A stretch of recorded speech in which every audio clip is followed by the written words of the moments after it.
এটা কি ছিল ভাই, এটা কি ছিল? লিটারালি বলছি আগুন হয়েছে আগুন এই কাজটা নিয়ে।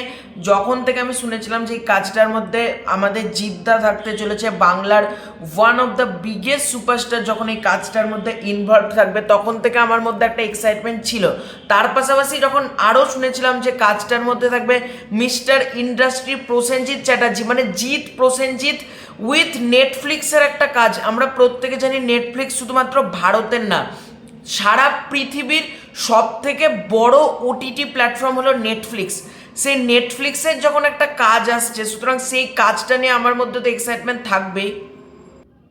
তো আজকে একটা ইভেন্ট হচ্ছিল নেটফ্লিক্সের তরফ থেকে, জিদ্দা নিজেই জানিয়েছেন যে 3 ফেব্রুয়ারি কি হতে চলেছে তার জন্য তোমরা ready now, next on Netflix. তো সত্যি এই কাজটার জন্য আমরা কেউ রেডি ছিলাম না। জিদ্দার তরফ থেকে একটা ব্লাস্টিং বলা যেতে পারে, এই কাজটা একটা বড় সড়ো, মানে জিদ্দার সব সিনেমার থেকেও মনে হচ্ছে এটা বড় স্কেলের কোনো কাজ হতে চলেছে। চেঙ্গিজের সময় আমরা দেখেছিলাম নিরাজ পান্ডে কি করতে পেরেছে, মানে নিরাজ পান্ডে যখন আছে কাজটার মধ্যে আলাদাই দম আছে। আর জিদ্দাকে একজন পুলিশ কপের চরিত্রে দারুণ লাগছে। আর প্রসেনজিৎ চ্যাটার্জি সম্ভবত ব্রিগেডে কোনো সমাবেশ করছে, হতে পারে কোনো সিপিএম আমলের বাংলাটাকে দেখানো হচ্ছে, এরকম কোনো একটা ব্যাপার কিন্তু থাকতে পারে। জিদ্দাকে কিন্তু দারুণ লাগছে, মানে পুরো টিজারের মেন হাইলাইট কিন্তু জিদ্দা, ওরকম চোখে চশমা পরে, এবং জিদ্দার নামটাও কিন্তু রিভিল করে দেওয়া হচ্ছে। তোমরা যদি পুলিশ যখন ড্রেসে ঢুকছে একটু জুম করে নেবে ফটোটাকে, মানে ভিডিওটাকে জুম করা যায় এখন, তোমরা জুম করে নেবে তাহলে বুঝতে পারবে। জিদ্দার ক্যারেক্টারের নাম হলো অর্জুন মৈত্র। হ্যাঁ, জিদ্দার ক্যারেক্টারের নাম এখানে অর্জুন থাকতে চলেছে, অর্থাৎ মানুষেও কিন্তু ক্যারেক্টারের নাম অর্জুন ছিল, এই ক্যারেক্টারের নামও কিন্তু এখানে অর্জুন রাখা হয়েছে। অর্জুন মৈত্র কিন্তু এই ক্যারেক্টারের নাম হতে চলেছে। এবং জিদ্দা যেভাবে আসলে জিদ্দার গলায় একটা হিন্দিতে গান, মানে একটা সাইডে একটা গান শুনতে, এ কাহানি বাঙ্গাল কাব্দে, বাংলার কলকাতার মধ্যে দেখানো হচ্ছে, এবং এটার প্রচণ্ড ক্রেজ ভাই।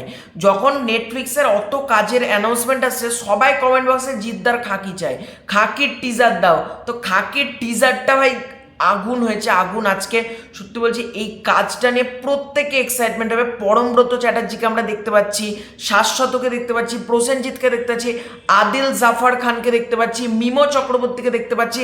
আমরা এই কাজটার মধ্যে কিন্তু প্রত্যেকের নাম, চিত্রাঙ্গদা সিংকে দেখতে পাচ্ছি, প্রত্যেককে কিন্তু আমরা ঝলকে দেখতে পাচ্ছি। এবং মেন হাইলাইট করা হয়েছে জিদ্দাকে, যেটা কিন্তু আমার বেশ ভালো লেগেছে। এবং জিদ্দাকে পুলিশ কপের চরিত্রে বরাবরই ভালো লেগেছে। শত্রু সময়তেই তোমরা চলে যাও না, শত্রুর সময়তেই কিন্তু জিদ্দাকে পুলিশ কপের চরিত্রে দারুণ লেগেছিল, এটাতেও কিন্তু পুলিশ কপের চরিত্রে দারুণ লেগেছে। মানে নেটফ্লিক্সের এই কাজটা মানে ওয়ান অফ দ্য, কি বলবো, এটা বলার আমার ভাষা নেই। কারণ টিজারটা আমি যে কতবার দেখার পর আমি রিভিউটা করছি, টিজারটা আমার লিটারালি এতটা এক্সপেক্ট করিনি ভাই। মানে নেটফ্লিক্সের কাজ জিদ্দা আছে, এক্সপেকটেশন তো ছিল।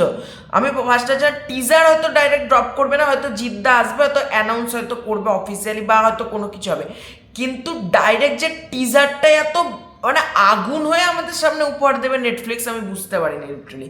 এই কাজটা নিয়ে আমি ব্যাং অন এক্সাইটেড। এই কাজটা দারুণ কিছু হতে চলেছে, এবং আমি চাই এটা ঈদে আপলোড করা হোক ভাই, ঈদের দিন আপলোড হোক এই কাজটা। মানে জিদ্দাকে তো ঈদে আমরা আগের বছর পাইনি, এবছর যেন অন্তত জিদ্দাকে ঈদে পাই। এবার দেখা যাক, মানে হলে না পেলেও ওয়েব সিরিজের মাধ্যমে তো ভাই ঈদে জিদ্দাকে পেতে পারি নাকি। তো ঈদের দিন আপলোড করা হোক, আমি এটাই চাই।